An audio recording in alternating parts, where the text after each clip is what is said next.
Bonjour à tous et puis bienvenue dans ce webinaire sur la thématique Même pas peur.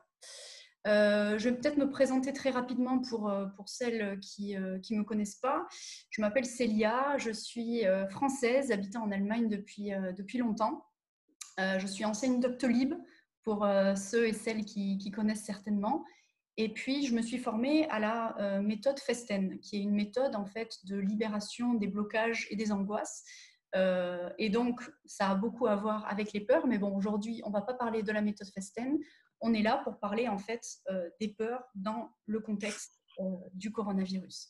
Voilà. Et j'en profite de remercier Anne-Christelle pour l'invitation sur cette initiative de Restons Proactifs qui permet en fait d'être ensemble, solidaires et puis de parler de thèmes qui peuvent être intéressants et surtout qu'on vit les uns les autres pendant cette période un petit peu difficile. Comme je ne sais pas exactement où est-ce que chacun d'entre vous en est au niveau des peurs et au niveau de la thématique des peurs, on va un petit peu reprendre les bases, c'est-à-dire qu'on va d'abord parler on va un petit peu voir de quoi on parle quand on parle de peur. Ensuite, on va aller voir l'expression de la peur dans ce moment difficile. Et puis ensuite, on va se poser la question, est-ce que du coup, c'est pas la peine d'avoir peur?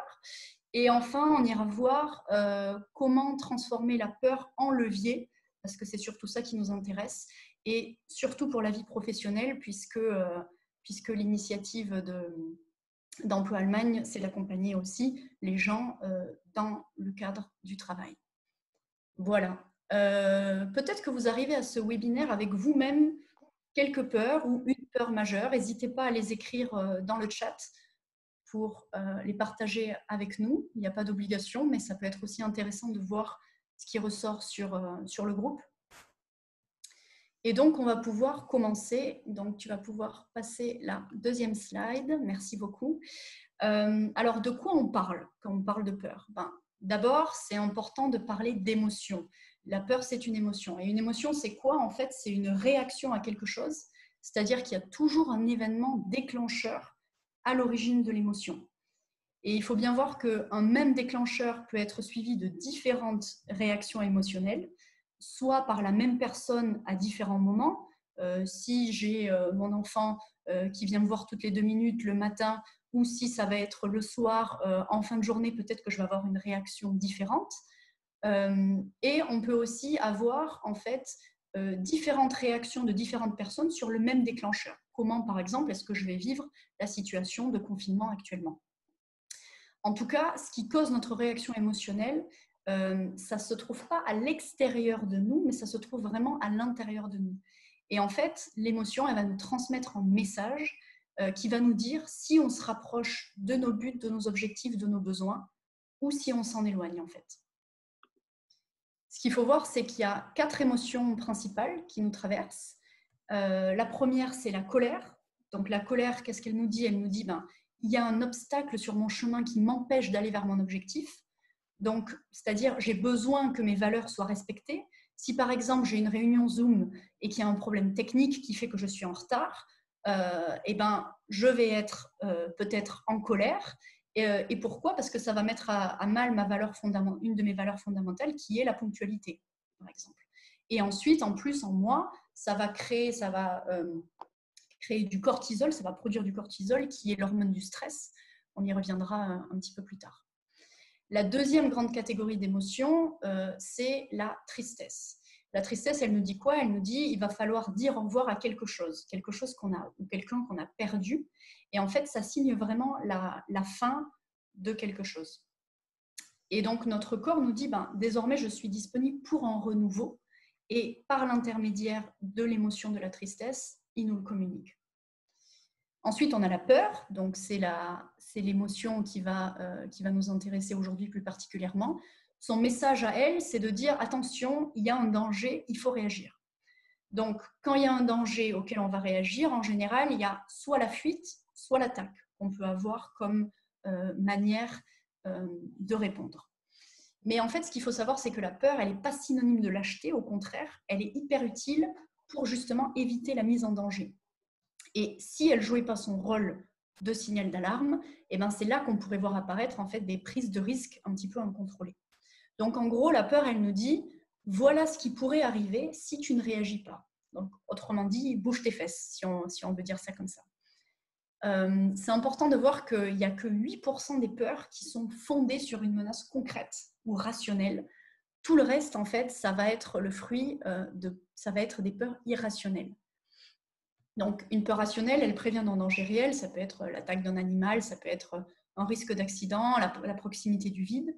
Là où les peurs irrationnelles, en fait, il n'y a pas de danger dans la réalité et on va avoir plus peur d'être rejeté, d'être abandonné ou éventuellement, on peut aussi avoir la peur de l'avenir. Enfin, il y a plein de choses qui sont possibles.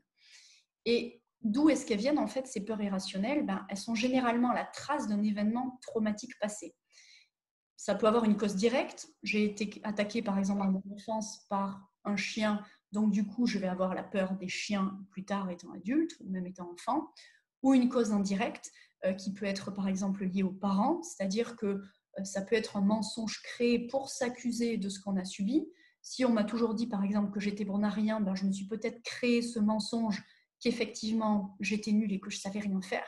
Et du coup, plus tard, je vais développer la peur de la réussite ou en tout cas l'obligation de l'échec avec l'autosabotage pour pouvoir rendre ce mensonge vrai. Et puis, on peut aussi avoir des peurs irrationnelles qui sont reprises de nos parents. Ça peut être, par exemple, la peur des étrangers. C'est quelque chose qu'on peut retrouver. En tout cas, ce qui est important de savoir, c'est que la peur, elle peut paralyser aussi. Si on prend ces 3 signaux, donc la colère, la tristesse et la peur, ils nous disent tous la même chose dans le sens où ils nous disent « fais une action pour pouvoir revenir à ton émotion de base qui est en fait la joie ». Et donc, c'est la 4e émotion principale et c'est vraiment la seule émotion que le cerveau, en fait, il va essayer de reproduire. Pourquoi? Parce que la joie, elle traduit la satisfaction des besoins de sécurité, de reconnaissance, d'estime ou d'amour. Et elle occasionne aussi une levée d'inhibition. Et un petit fait que je trouve toujours intéressant par rapport à la joie, c'est que le sourire est à l'origine de la joie et pas l'inverse. Donc en fait, même si on se force à sourire, ça va produire de la sérotonine et de la dopamine qui vont en fait nous provoquer un sentiment de bonheur. Donc ça, c'est quand même un petit truc qui est toujours bon à prendre. Donc en gros, les émotions, c'est comme des signaux sur un tableau de bord, c'est-à-dire qu'elles vont indiquer si nos besoins sont nourris ou pas. Si on a une émotion agréable, alors c'est que mes besoins sont nourris, on va être dans la joie. Si j'éprouve une émotion désagréable, alors c'est que mes besoins ne sont pas nourris et donc il va falloir réagir. Et je parle d'émotions agréables ou désagréables et pas positives ou négatives dans le sens où une émotion, elle est toujours positive dans le sens où elle nous apporte toujours quelque chose. Donc ça, c'est quand même important à prendre en compte. Et on parle là d'émotion et pas de sentiment parce que l'émotion, c'est le signal qui va durer quelques secondes, là où le sentiment, ça va être en fait le temps accordé à ce signal. Donc si on reprend la joie, en fait, le bonheur, c'est un sentiment et c'est en fait le temps qu'on va accorder à notre joie. Et il y a une autre chose qui est important par rapport aux émotions, c'est que l'idée, c'est pas de gérer ces émotions, puisqu'en fait, ça, c'est mine de rien ce qu'on a appris à faire toute notre vie. On ne pleure pas comme une fille, ça va aller, pleurniche pas, etc. L'idée, ça va être vraiment d'accueillir et d'écouter ce que ces émotions, elles nous ont à dire, puisqu'elles sont là pour nous transmettre un message. Ce qui nous intéresse aujourd'hui, c'est plus particulièrement la peur. Tu peux passer sur la diapo suivante. La peur, comment est-ce qu'elle s'exprime? Déjà, il y a différentes façons. Il y a des signes physiques. On peut avoir la gorge nouée, la gorge sèche, on peut avoir le souffle coupé, la chair de poule, les jambes qui tremblent, les dents qui claquent, on peut être en sueur, on peut avoir le cœur qui s'emballe, on peut avoir froid dans le dos. Bref, il y a plein de manières dont la peur va se montrer au niveau physique et corporel. Et puis, il y a aussi des signes mentaux. On va beaucoup se poser des questions, par exemple, sur l'avenir. Est-ce que je vais être jugée? Est-ce que je vais être acceptée? Est-ce que je vais être abandonnée? On peut aussi ressasser le passé. Ça, c'est aussi, mine de rien, une manifestation de la peur. Si, par exemple, on a subi une injustice et que ça ne passe pas, on va aller se reprocher un comportement ou on a une rancune envers quelqu'un, on a des regrets, etc. On peut aussi manifester la peur en étant dans le jugement de soi-même, en ne s'aimant pas, en n'ayant pas confiance en nous, en nous valorisant.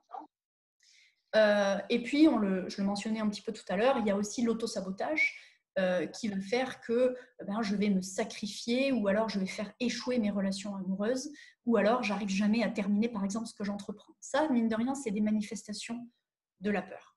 Et puis la peur, elle se manifeste aussi dans notre langage, puisque on dit en français être mort de trouille, mort de peur, la peur bleue, avoir la chair de poule, avoir la peur au ventre, avoir les jetons, avoir des sueurs froides, prendre des jambes à son cou, etc. Donc on voit que la peur, elle est aussi beaucoup dans le langage et qu'elle se manifeste aussi comme ça. Le truc, c'est que souvent, on a peur de nos peurs.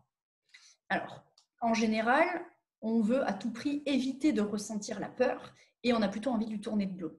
Et en fait, pourquoi est-ce qu'on a ça ? Déjà parce qu'on peut avoir peur d'être impuissant face au danger. C'est-à-dire, par exemple, j'ose pas affronter mon chef parce que c'est quand même mon chef, j'ai un petit peu peur des conséquences que ça pourrait avoir. On peut avoir peur de notre puissance face à la peur, c'est-à-dire que souvent on associe en fait la puissance à la violence, parce que souvent dans nos souvenirs collectifs, par exemple, le pouvoir va être pris de manière violente.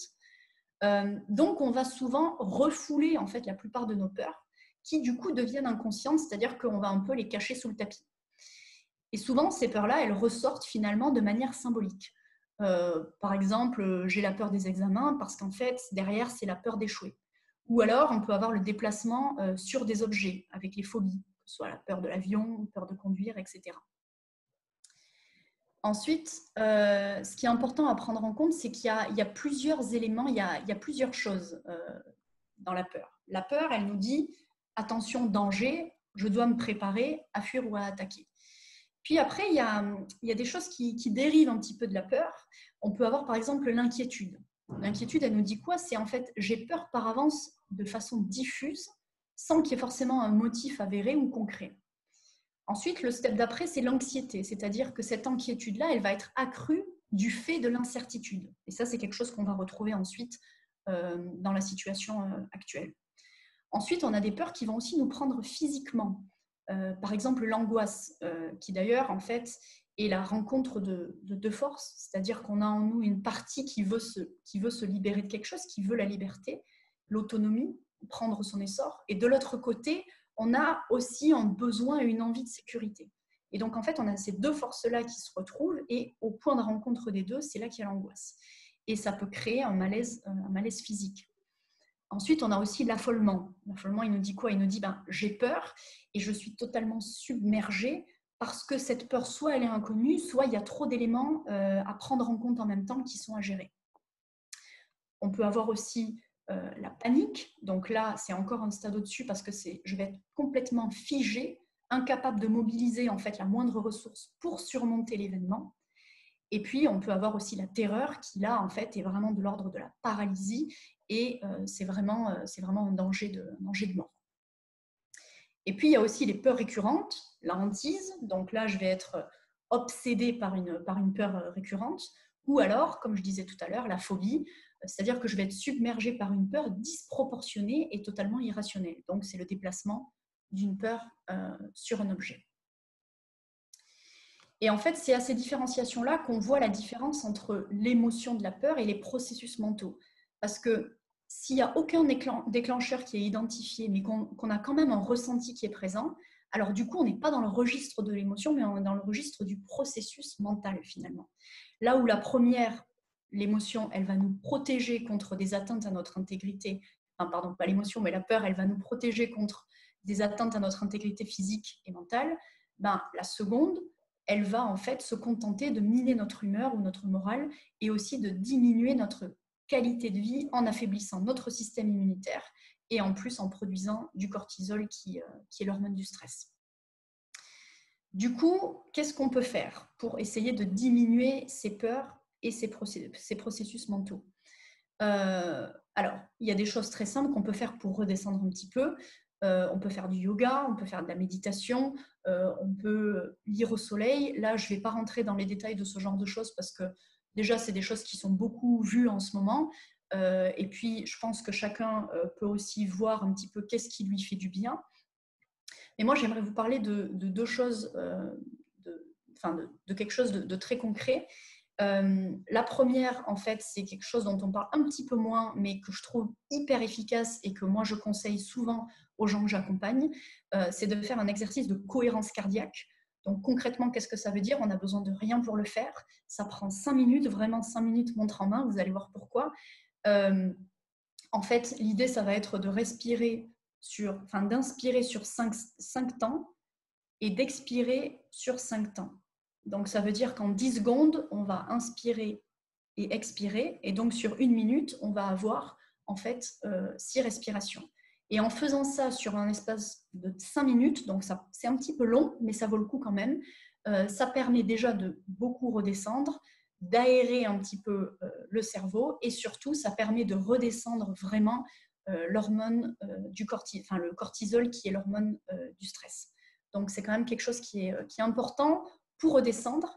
Et ensuite, moi, ce que je donne toujours aussi aux gens que j'accompagne, c'est de pratiquer ce qu'on appelle l'intelligence émotionnelle. Donc, bon, là, je ne vais pas avoir le temps de rentrer vraiment dans le détail, mais ça, c'est plus pour débloquer des peurs dans des situations. Ce n'est pas quand on est tout seul pour redescendre, c'est plus, voilà, il y a une situation, qu'est-ce que je peux faire à ce moment-là pour diminuer et pour transmuter l'émotion que je reçois et qui peut être la peur. Déjà, le premier step, ça va être d'en prendre conscience, c'est-à-dire de dire, OK, là, il se passe un truc, il se passe quelque chose.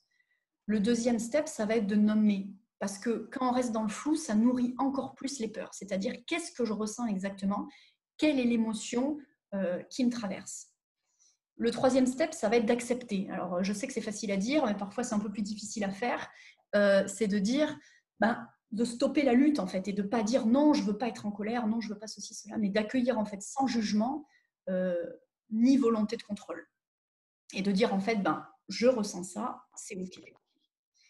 Ensuite, le quatrième step, ça va être de ressentir, c'est-à-dire où est-ce que cette peur, par exemple, elle se loge dans mon corps, et d'aller en fait laisser la place à l'émotion de vivre, que ce soit dans le plexus solaire, que ce soit dans la gorge, dans le ventre, etc.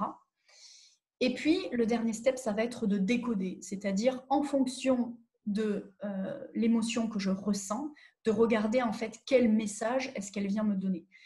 Pour ça, je vous renvoie sur Internet, il y a pas mal de décodage des émotions. André Charbonnier notamment en a fait un, mais il n'y a pas que lui.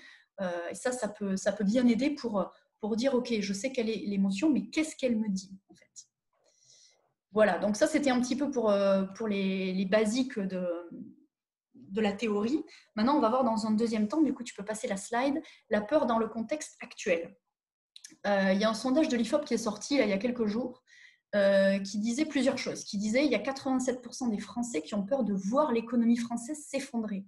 Donc bon, ça veut dire quoi? Ça peut être gel des embauches, que la recherche d'emploi soit encore plus dure pour ceux qui cherchent déjà un emploi. Pour les autres, ça peut être une diminution de l'activité et donc ça peut amener à un sentiment d'abandon. Ensuite, il y a 81% des gens qui ont peur de perdre des proches et 62% qui ont peur de perdre eux-mêmes la vie. Là-dessus, il faut accepter ces deux peurs-là et leur donner du crédit, et en même temps sans forcément tomber dans la panique, puisque on prend actuellement les mesures nécessaires pour l'éviter avec le confinement et les autres choses qui sont mises en place. Ensuite, on a 57% des gens qui ont peur de perdre une part significative de leurs revenus. Donc là, c'est du stress financier. Et enfin, on a aussi quand même 40% qui ont peur de venir à manquer de nourriture. Donc en fait, ce truc-là, qu'est-ce qu'il nous montre? Il nous montre qu'on se sent quand même souvent impuissant, c'est-à-dire qu'on a l'impression qu'on ne va pas pouvoir faire grand-chose. On se sent aussi perdu parce qu'on ne sait pas trop quoi en penser de tout ça. Et on se sent aussi désorienté parce qu'on ne sait pas dans quelle direction en fait on va pouvoir aller. Et ce sondage, il est pas mal, mais je trouve qu'il y a 3 choses qui manquent et qui sont quand même capitales en ce moment. La première, c'est l'angoisse de l'incertitude, c'est-à-dire le combien de temps ça va durer. Parce qu'en fait, c'est notre pire ennemi de ne pas savoir combien de temps ça va durer et qu'est-ce qui va se passer. Et du coup, qu'est-ce qu'on peut faire concrètement par rapport à l'angoisse de l'incertitude? On peut se rappeler que la raison pour laquelle on est en confinement actuellement, en tout cas en France, c'est justement pour réduire les infections, pour nous protéger nous-mêmes et aussi pour protéger les personnes qu'on aime et les personnes les plus vulnérables. Du coup, l'idée, c'est d'aller se concentrer vraiment sur le moment présent et d'essayer d'occuper nos esprits pour qu'on puisse se concentrer sur l'ici et le maintenant. Et là aussi, je vous renvoie à l'écriture, la peinture, voilà, ou même Netflix, quelles que soient les manières pour vous de vous occuper pour réduire cette angoisse d'incertitude. Ensuite, on peut avoir aussi un stress qui va être dû au manque de contact social, à l'isolement, à la solitude pour ceux qui habitent tout seuls, ou au poids de la cohabitation à la maison pour ceux qui habitent à plusieurs et qui n'ont peut-être pas l'habitude de passer tout leur temps avec les gens avec qui ils sont. Et donc, ça, c'est aussi à prendre en compte. Et puis, la dernière chose, c'est la peur des effets psychologiques en fait, du confinement. C'est-à-dire, c'est la question de se dire, mais qu'est-ce qui va m'arriver quand tout ça se sera terminé, en fait. Et en fait, gérer le confinement, c'est pas évident parce que ça nécessite du coup de contrôler notre esprit. Et ça se produit encore une fois de plus, en fait, en essayant de le relier au moment présent, en fait. Parce que quoi ? Parce qu'en fait, la peur, c'est une projection, c'est-à-dire que c'est une espèce de douleur dans le futur. Or, nous, on est ici et maintenant, et donc, du coup, on ne peut pas encore savoir ce qui va se passer puisque ce n'est pas encore arrivé. Donc, en fait, c'est-à-dire qu'on se crée un avenir quelque part dont, en plus, on ne veut même pas.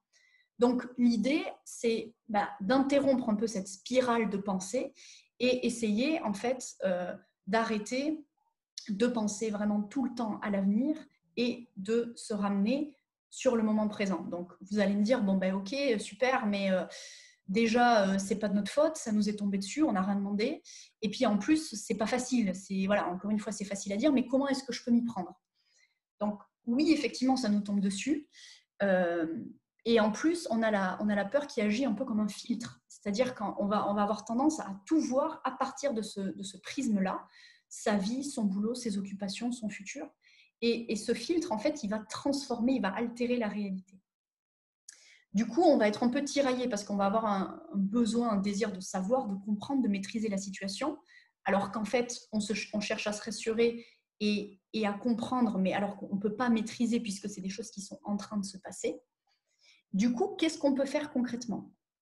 En fait, on peut essayer de se poser des questions toutes simples dans notre quotidien. Par exemple, avant de me renseigner, est-ce que ça va changer quelque chose ? Est-ce que finalement d'aller chercher beaucoup d'infos, est-ce que ça va me rassurer vraiment ? Ou est-ce que ça va me mettre encore plus mal ? Parce que oui, tout ce qui se passe, ça fait partie du décor. Enfin, c'est évident. Mais notre vie, elle ne se résume pas à ça, en fait. Et l'idée, c'est vraiment de ne pas laisser cet événement devenir notre vie ou de ne pas être trop au centre de notre vie. Du coup, il y a 3 actions concrètes qu'on peut mettre en place par rapport à ça. La première, c'est de prendre conscience qu'on se fait souffrir inutilement. Si par exemple, j'ai peur de perdre quelqu'un, peut-être que ça arrivera, peut-être que ça n'arrivera jamais, on ne peut pas le savoir.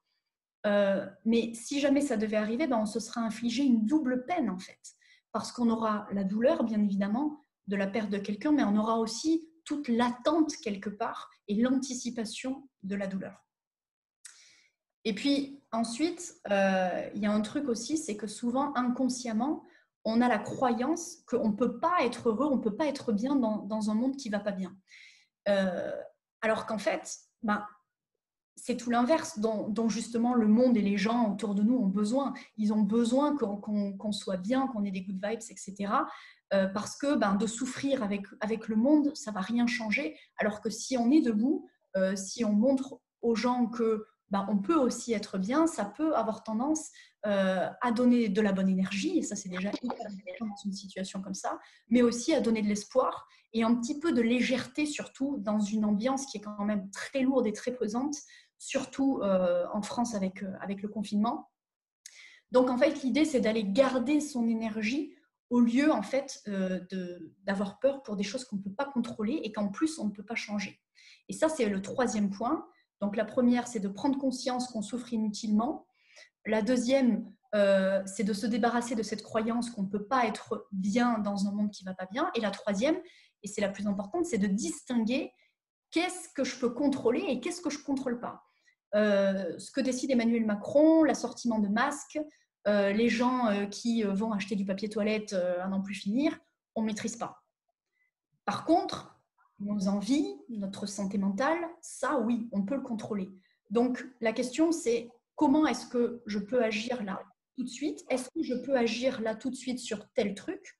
Si oui, ok. Sinon, par contre, j'essaye de focaliser mon énergie en fait sur autre chose.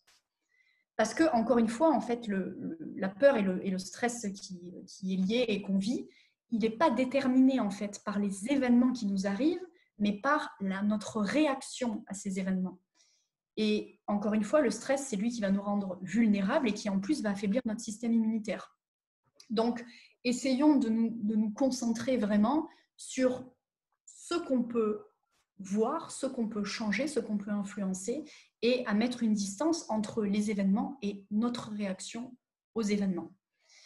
Il y a un petit truc que je voudrais dire à ce moment-là aussi, c'est qu'on parle beaucoup de peur, évidemment, mais est-ce qu'on est obligé d'avoir peur? Parce que finalement, il y a aussi les optimistes, ils font partie de ce monde, ils sont là, et les optimistes, ils nous disent, tant que mes besoins primaires ils sont satisfaits, ça va, je vais bien. Et puis, c'est des gens qui vont être conscients que c'est provisoire, qui vont avoir une espèce de confiance en la vie par rapport à leur boîte, par rapport à leur patron, et qui vont aussi être vachement dans la solidarité dans un moment comme ça.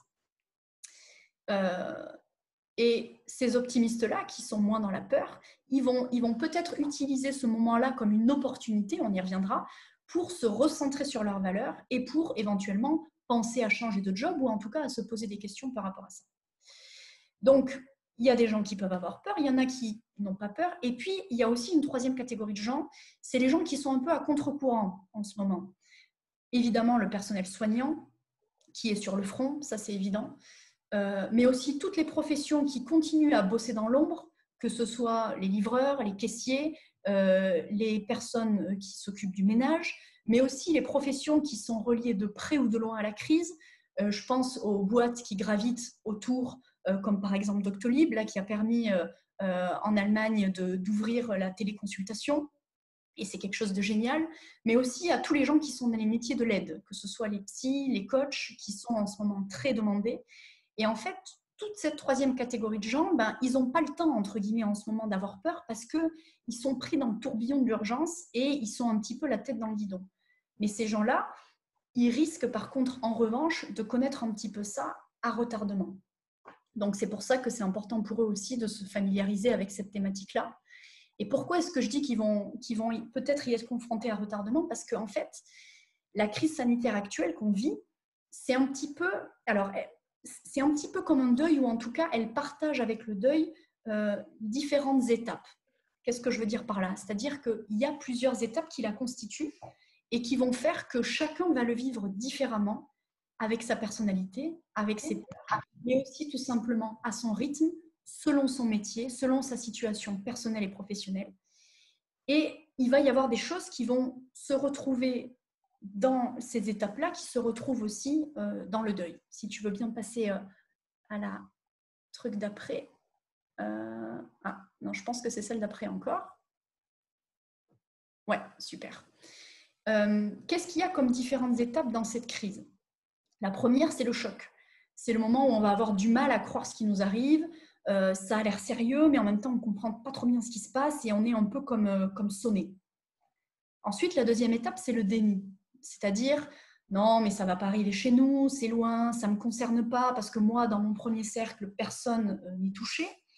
Et puis, tant que j'y pense pas, ça ne va pas m'atteindre. Et puis, ça va vite revenir à la normale de toute façon. Ça, c'est le déni. La troisième phase, ça va être l'impression de la catastrophe imminente. C'est-à-dire, c'est le malheur qui s'abat. C'est-à-dire, on va se poser des questions, mais qu'est-ce qui va se passer? Qu'est-ce qui va se passer si mes proches disparaissent? Qu'est-ce qui va se passer si je tombe malade? Et combien est-ce qu'il y a personnes qui vont mourir, etc. Donc là, c'est vraiment la catastrophe imminente.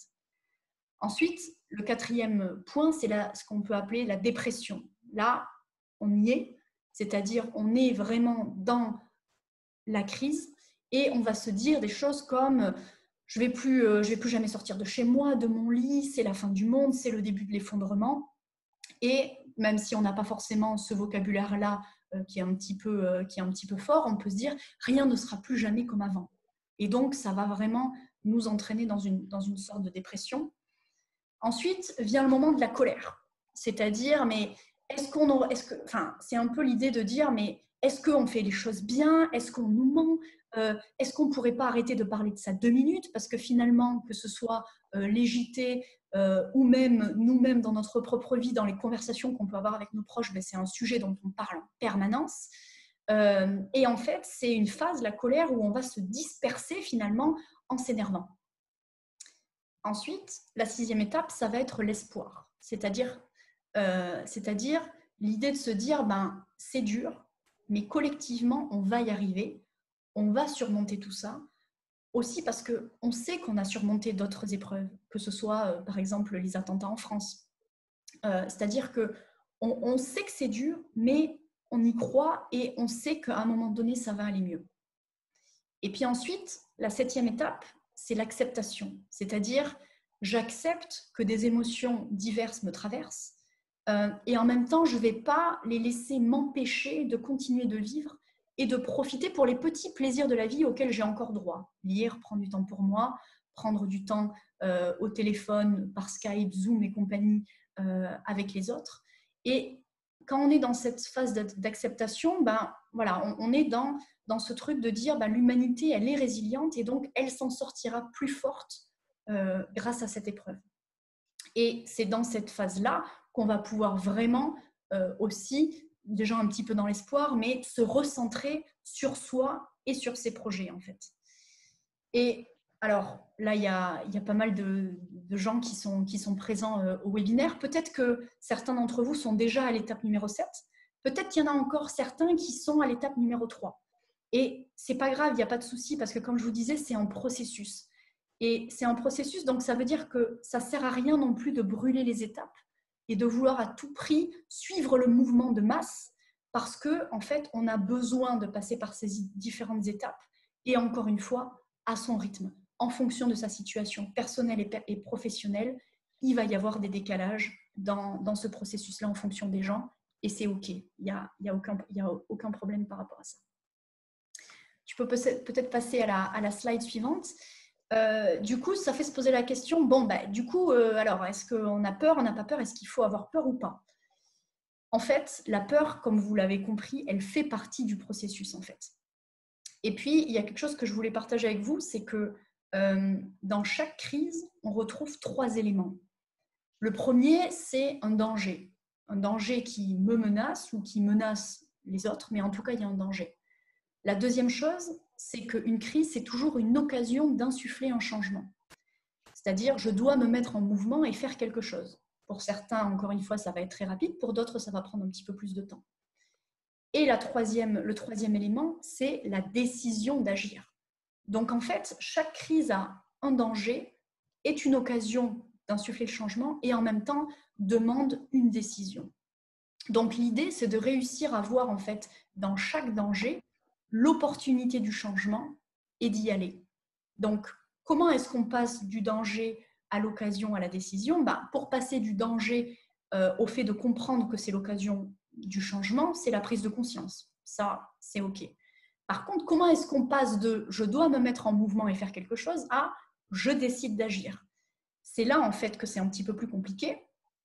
Et en fait, la réponse toute faite, c'est en trouvant son propre chemin.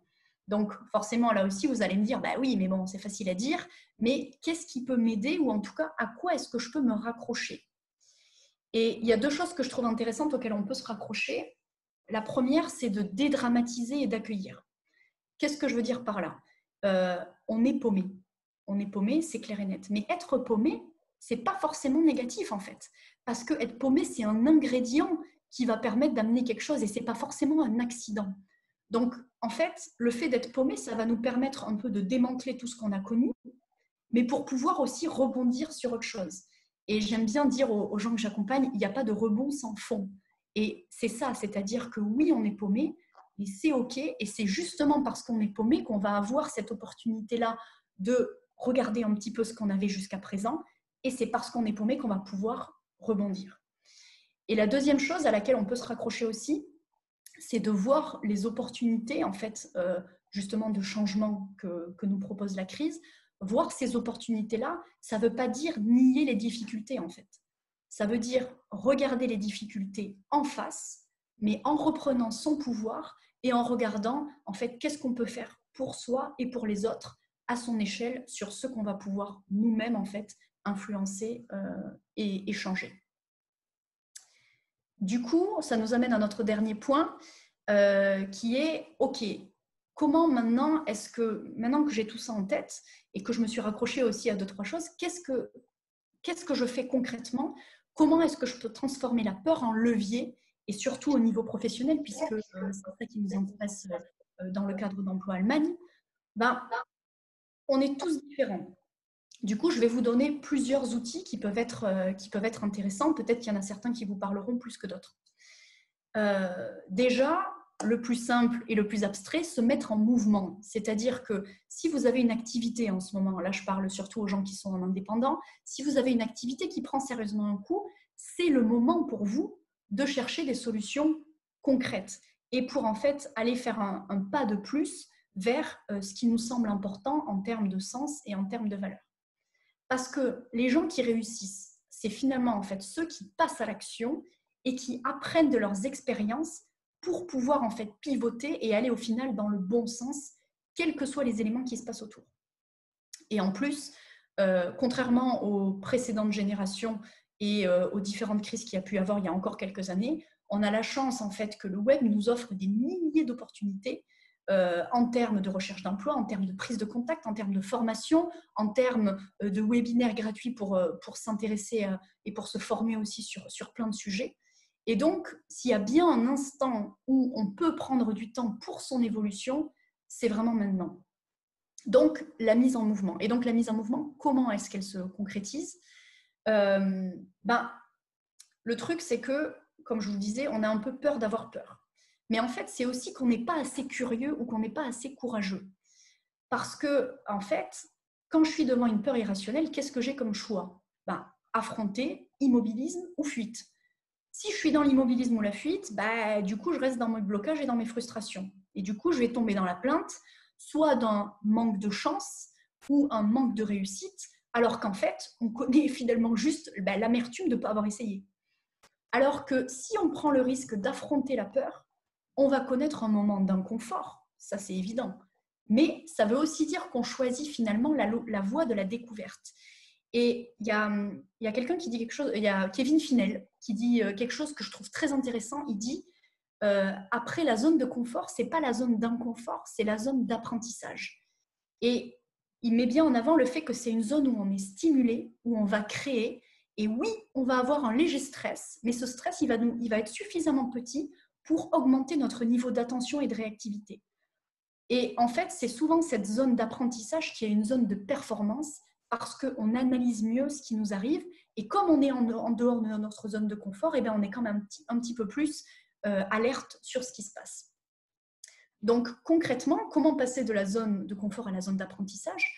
Si par exemple vous avez une vie professionnelle qui n'est pas vraiment celle que vous aimeriez, oui, vous êtes dans une zone de confort, mais c'est plus une prison dorée finalement. Donc l'idée, c'est de ne pas s'enfermer dans cette prison dorée-là et d'aller enquêter en fait. Enquêter, ça veut dire quoi? C'est-à-dire qu'on va poser sur le papier, et d'ailleurs je vous invite à faire l'exercice après le webinaire chez vous si ça vous parle, c'est-à-dire d'aller enquêter en fait dans ma zone de confort, dans ma prison dorée, qu'est-ce que j'aime à l'intérieur de ça? Parce que j'ai le droit, et c'est normal, d'aimer certaines choses. Qu'est-ce que j'aime pas dans ma zone de confort? Qu'est-ce qui me plaît pas? Qu'est-ce qui m'insupporte? Ensuite, qu'est-ce qui m'empêche de sortir de cette zone de confort? Et puis, quelle peur se rattache à ça, en fait? Et pourquoi je vous propose de faire ça? Parce qu'en allant chercher les peurs, en fait, c'est comme ça qu'on va pouvoir aussi aller chercher ce qu'on désire. Et ça, c'est bien à garder en tête. Le travail sur les peurs permet en fait finalement le travail sur les désirs. Pourquoi? Parce qu'on va voir la peur comme une opportunité, une occasion de se demander ce qu'on veut vraiment. Et en fait, une fois que vous avez noté qu'est-ce que j'aime pas, qu'est-ce qui m'empêche de sortir de ma zone de confort, quelle est la peur finalement qui s'y rattache, vous allez pouvoir aussi noter du coup les désirs qui sont liés à ces peurs-là. Et vous allez pouvoir ensuite regarder comment est-ce que je vais pouvoir m'en rapprocher et vous allez en fait pouvoir focaliser votre énergie sur ce que vous pouvez changer pour aller vers vos désirs. Je vous fais un mini exemple de ce travail-là. avec mon parcours, parce que c'est celui que je connais le mieux, pour que vous voyez un petit peu. Je vous ai dit tout à l'heure, je suis une ancienne Doctolib. Chez Doctolib, si je devais faire un petit peu ce truc-là, qu'est-ce que j'aimais? J'aimais le domaine de la santé. J'aimais être au contact des gens et des professions médicales. J'aimais convaincre, j'aimais bosser pour une boîte dont j'étais derrière le concept à 100%, et j'aimais le fait qu'on ose tous les jours sur le terrain. Par contre, ce que j'aimais moins, et c'est normal parce que c'est une start-up, c'était qu'on travaillait beaucoup. On avait beaucoup de pression, on avait la pression du chiffre. Et puis, on travaillait aussi avec un outil qui était assez technique. Et ensuite, si je me dis, OK, mais qu'est-ce qui m'empêchait de sortir de ma zone de confort? Qu'est-ce qui m'empêchait de sortir de ça? C'était difficile parce que Doctolib, c'était une aventure unique et ça l'est toujours. Parce que j'avais l'impression de faire partie de quelque chose de grand et de beau. Et aussi parce que Doctolib, tout simplement, c'était intéressant aussi pour ma carrière et pour mon CV. Du coup, je me suis dit, attends, quelles sont les peurs qui s'y rattachent finalement? Du coup, la peur, ça va être de ne pas retrouver un job aussi, ou de ne pas retrouver une boîte où c'est autant l'aventure. De plus avoir l'occasion de vraiment monter quelque chose. De plus œuvrer peut-être pour un but qui me tient à cœur dans les futures entreprises dans lesquelles je pourrais bosser. Et en regardant ces peurs, du coup, ces peurs-là, j'ai pu regarder les désirs qui étaient rattachés. C'est-à-dire qu'en fait, si j'avais peur de plus être dans un truc d'aventure, c'est parce qu'en fait, j'avais envie d'aventure. J'avais envie de monter quelque chose parce que c'est quelque chose qui me plaît. Et j'avais aussi envie d'œuvrer pour quelque chose qui me tient vraiment à cœur. Donc, en fait, c'est en déconstruisant ça que j'ai pu me rendre compte de ce dont j'avais envie. Et j'ai réalisé ça, en fait, en me formant à la méthode Festen, parce que la méthode Festen, elle me permettait de concrétiser mes désirs. C'est ma propre aventure. Je monte ma propre activité. Ça me permet de faire quelque chose qui me tient à cœur. En même temps, ça me permettait aussi de garder les aspects que j'aimais, d'être dans le domaine de la santé, d'être au contact des gens et même de manière encore plus étroite, et d'être derrière un concept que là aussi, je supporte et je soutiens à 100%.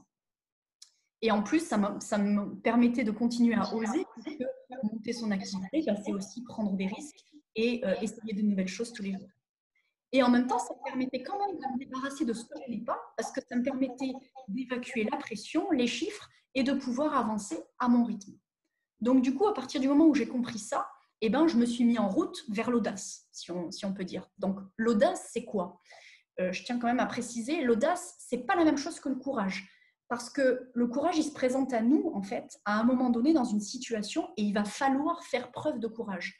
Alors que l'audace, en fait, elle se présente jamais à nous. C'est à nous d'y aller. C'est-à-dire qu'on n'a pas une falaise où on serait obligé de sauter, mais c'est vraiment, je vais aller moi-même jusqu'à la falaise alors que personne ne m'y a poussé et alors que personne ne me le demande. Et l'audace, c'est pas évident parce que il n'y a jamais de bon moment. Il n'y a jamais de bon moment. Et puis en plus, notre mental, il est aussi là pour essayer toujours de nous empêcher de faire les trucs. Donc, comment est-ce qu'on va dans l'audace? Tout simplement, on se jette à l'eau. Je sais que c'est très facile à faire, mais il y a une phrase que j'aime beaucoup d'André Charbonnier qui dit « Le danger est illusoire, mais la peur, elle, est bien réelle. » Et en fait, ça veut dire ça. Ça veut dire que traverser sa peur pour pouvoir aller vers son désir, c'est ça qui est important, parce que sinon, on ne va jamais pouvoir en fait atteindre notre désir. Donc du coup, moi, je me suis un peu mise en route vers l'audace en allant me former, en démissionnant, en recherchant, en attendant un job qui pourrait me permettre de faire l'entre-deux. Et ce n'était pas facile, j'avais peur, mais je savais qu'en traversant ma peur que j'avais identifiée en amont en faisant cet exercice-là, je savais que ça me permettrait d'aller vers mes désirs, d'aller vers mon objectif. Et finalement, c'était ça qui comptait pour moi. Et puis, au pire, qu'est-ce qui peut se passer si jamais ça ne marche pas? Qu'est-ce que j'ai à perdre? On ne va pas mourir, on trouvera autre chose et la vie nous emmènera aussi sur un autre chemin. Donc, je pense que c'est important d'avoir confiance quand même en soi-même, mais aussi un petit peu en la vie. Donc, ça, c'est un premier exercice que je vous propose pour pouvoir en fait transformer vos peurs en levier et pour pouvoir en fait passer du travail sur les peurs au travail sur les désirs. Et il y a aussi autre chose que j'aimerais partager avec vous, c'est Roman Freycinet, qui est un humoriste français que j'aime beaucoup. et qui, lui, est hyper drastique par rapport à la peur, et il dit qu'il utilise la peur comme un levier principal de son action. Je vous donne un exemple. Avant de commencer à monter sur scène, ben, ça lui faisait peur. Et il s'est dit, ça me faisait tellement peur que je me suis dit, il faut que j'y aille. Donc en fait, il a juste pris sa peur et il l'a mis de son côté, ou à ses côtés. Et en fait, qu'est-ce qu'il a fait? Eh ben, il est allé booker une salle. C'est-à-dire qu'il a réservé une salle justement parce qu'il se sentait incapable de jouer. Et il s'est dit, ben, si je m'en sens incapable, c'est ça qui va devenir mon prochain objectif. Et en même temps, c'est en se mettant dans cette situation-là que ça l'a obligé à préparer son spectacle et à se préparer aussi lui-même. Et il s'est dit, ben, en mettant la contrainte avant, eh ben, je vais être obligé de mettre l'action en place derrière. Et ce qu'il dit aussi, que je trouve hyper intéressant, c'est qu'il dit, mais personne ne te mettra de contrainte si tu ne le fais pas toi-même. Parce que personne t'attend, parce que c'est ton projet, c'est ton idée, c'est ton envie. Et si tu ne le fais pas, il ne se passera rien. Et il a un autre concept aussi que je trouve hyper intéressant, c'est qu'il dit, l'idée, c'est de transformer le rêve en objectif. Alors, qu'est-ce que ça veut dire?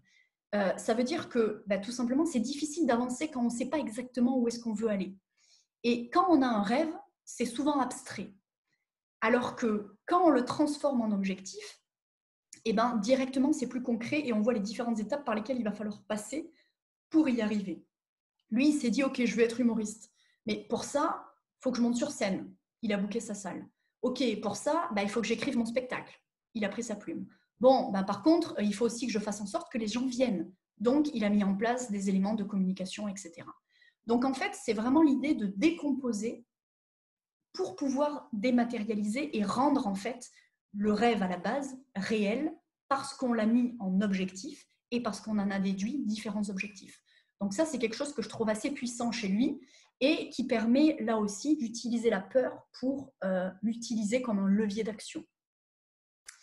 Et la dernière chose que j'aimerais partager avec vous, c'est une autre idée importante, c'est qu'en fait, parce que là, on est parti du principe que vous aviez un rêve, par exemple.